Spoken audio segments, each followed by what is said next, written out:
A new Division One women's volleyball poll has come out, and it goes as follows: Pitt with 49 first place votes, Nebraska with 12 first place votes, Louisville, Penn State, Creighton, Wisconsin, Stanford, Purdue, Arizona State, SMU, Kansas, Kentucky, Oregon, Texas, Georgia Tech, Minnesota, Baylor. Yeah, Baylor didn't even drop, but they beat a team that they should, and they lost to a team according to rankings that they shouldn't have beat.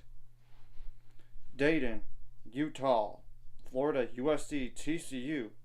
Yeah, they dropped more because they lost to Kansas State. Not just Kansas, but Kansas State. Florida State, BYU, Missouri. Nobody dropped out, as you can tell from last poll to this one. The receiving vote teams goes as follows: North Carolina with 64, Washington with 20, Texas A&M with 15, Miami, Florida with 12, Marquette with 11, Western Kentucky with 9, South Dakota State with 4. I want to go over RPI because it does play a factor besides strength of schedule, which I do not know the strength of schedule stuff, but I know RPI based on when I look online. So the top 16 in RPI would be Nebraska, Pitt, Louisville, Creighton, Stanford, Penn State, SMU, Wisconsin, Arizona State, Kentucky, Kansas, Texas, Utah, Dayton, TCU, and BYU.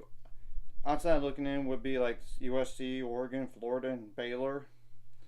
I want to just go over like 35 through 40. Really, I would say 35 through 39 years should be safer than the 40s, but still.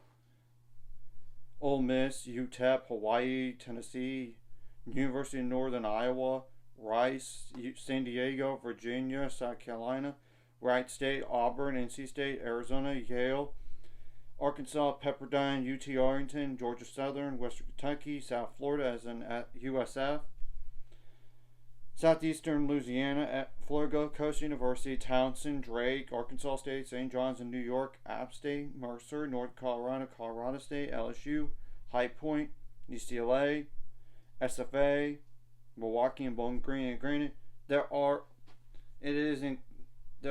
teams included that are like one bid leagues. So obviously, if you win your conference, you're automatically in. If you don't have a conference tournament, if you do have a conference tournament, winning a conference tournament definitely helps.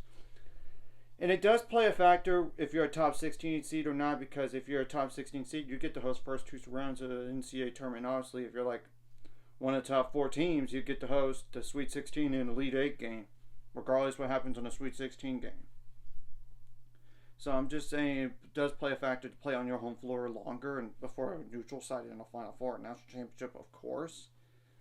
You got to avoid bad losses as much as possible, not just for those bubble teams, but for those teams that try to host or even trying to outside looking in host. And then maybe if you're outside looking in and trying to host, you might need to have results in front of you go your way, as in like teams that lose to like unranked or teams ranked like lower than you that need to occur.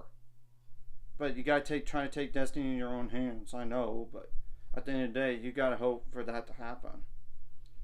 I mean, a little bit if you're in that situation. Same thing goes for like possibly like if you're like 5th or 6th, like not hosting the Sweet 16 Elite 8 game. So I'm just gonna go over that real fast. Now, my top 10 Division I women's volleyball goes as follows. It's similar.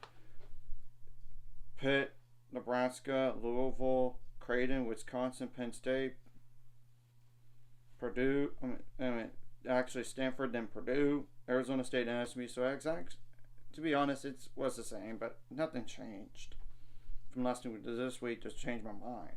Now, outside looking in, did change a little bit, but it's more like at that number 18 spot, which I don't even include at times, but it's in no particular order, like Kansas, Kentucky, Oregon, Texas, Georgia Tech, Baylor, Minnesota. If you want to flip flop Baylor and Minnesota, I know it's in no particular order, but if you want to go right ahead. But I consider a head to head a little bit. I don't know why the poll says Baylor is behind Minnesota when Baylor actually beat them earlier this year. But it must be the conference resume is better than Baylor's. Obviously, more votes to Minnesota. Maybe if Minnesota would lose to some unranked team, or besides a ranked team ahead of them, that they probably not going to win. then maybe the Baylor could get more votes and surpass them. But we'll see what happens from here. And there are some top 25 games between now and next poll. Number 16 Minnesota, number 6 Wisconsin, number 8 Purdue, number 4 Penn State, number 15 Georgia Tech, number 23 Florida State, number 6 Wisconsin, number 2 Nebraska, number 21 USC, number 8 Purdue. We'll have to wait and see what happens, not just in those games, but for all the ranked versus unranked games, because those do impact top 16 host potential. I mean, I know Kansas has to play Kansas State, but last time it was tight. And Kansas State's coming off a win against TCU, so if Kansas State were to beat Kansas, for Kansas, I think they're going to drop. It's a matter of, they would probably drop. It's a matter of how much will they drop. Will they drop them behind number 16? That's the catch. Or even number 17. I don't know. But it all depends about results around the country. So anyways, if you like this content, hit the like and subscribe. And see you guys later on the road to 7 subscribers. Score's ultimate goal. It's 1,000 more, so my money out the score. Like a video, comment video really helps YouTube algorithms. More people see it. Sharing the video does help as well, so more people are watching. If you're watching, hit subscribe button, hit the notification bell as well.